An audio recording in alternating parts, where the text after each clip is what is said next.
Alright, what's going on, guys?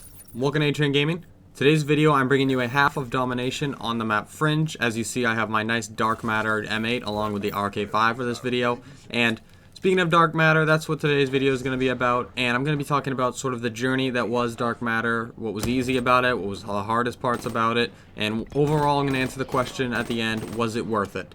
So let's start off with the hardest part about Dark Matter.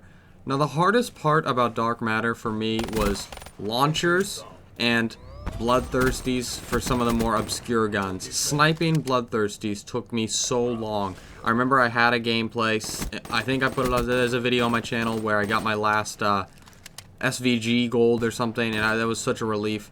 I hated going for snipers. I'm not that great at sniping at this game.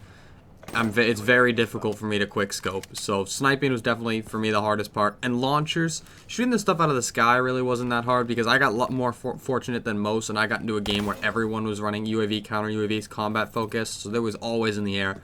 But the part about launchers that was so hard was the stuff you had to shoot: Cerberuses, Guardians, Talons, Sentries, etc. All luck. Like, it's just you get maybe once every like 3 or 4 games, just depending on the lobby. And then those times where you see the sentry and you just don't get it in time, your teammate beats you to it, or it blows up on its own, is so demoralizing that it makes me want to stop playing, and I hated it. Launchers was very, very hard. What were some of the more easy parts? For me, the assault rifles and the submachine guns went very quickly. The Shiva was the only exception for any of those that I had to actually go into hardcore for. So the main guns were actually pretty easy for me. And then surprisingly the knife was actually very easy for me. I thought the bloodthirsties would be really hard at the end, but that only took me like a little bit, like half a day once I decided to set that apart. So combat knife was really easy. So the journey for Dark Matter for me, guys, it really tested my might. And I know this is going to sound pretty corny, but it was just an absolute grind.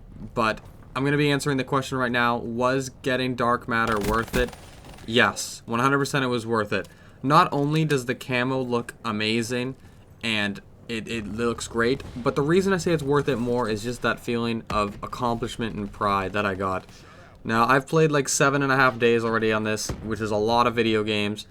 And going for Dark Matter made me feel productive at the same time as playing video games, which is what I strive to do. That's another thing I like doing with YouTube when I'm playing. It makes me feel really productive.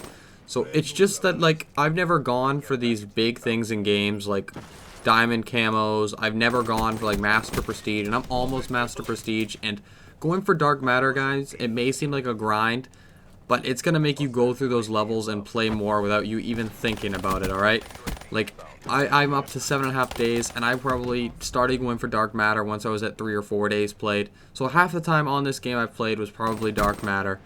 And then once you get back to using whatever gun you want, like once you're done with Dark Matter, it is the best feeling, and you feel like kids are using like knives against you. You feel dominant knowing you can use whatever gun you want. And today I actually played Arena with my friends for the first time, and it was one of the most fun nights of video games we've had in a long time. And it's just, I'm really glad I went for Dark Matter. So guys, I highly recommend you go for Dark Matter if you have not already. I want you to go into it knowing it is a grind, it's a struggle. There's gonna be days where you want to put away that brecci or that haymaker, aka the t-shirt cannon. There's days you're not gonna want to go for bloodthirsties or shoot stuff out of the sky, but it's all worth it, guys. It's that feeling of accomplishment, knowing that I saw like guys like Optic Scumpy get Dark Matter, and just like knowing that I was able to do the same thing they did. I like picture in my mind that no, I'm not as good as them, but I sat down and put in the time, and I don't regret doing this for a second. If I had, I don't think I would ever be able to do this again. Like, if you like put me back in time, this was such a long grind that it's just, I can't do it again. I will, like, I can if it's in another game, but I just need to take a break and use guns I actually want to use all the time. And now that Dark Matter's over, I can use whatever I want. I can be more creative with my channel for other gameplays. But that's going to be it for the video today, guys. It wrapped up here pretty quickly. Please leave a like and subscribe if you haven't already. Thank you all for watching, and I will talk to you guys later.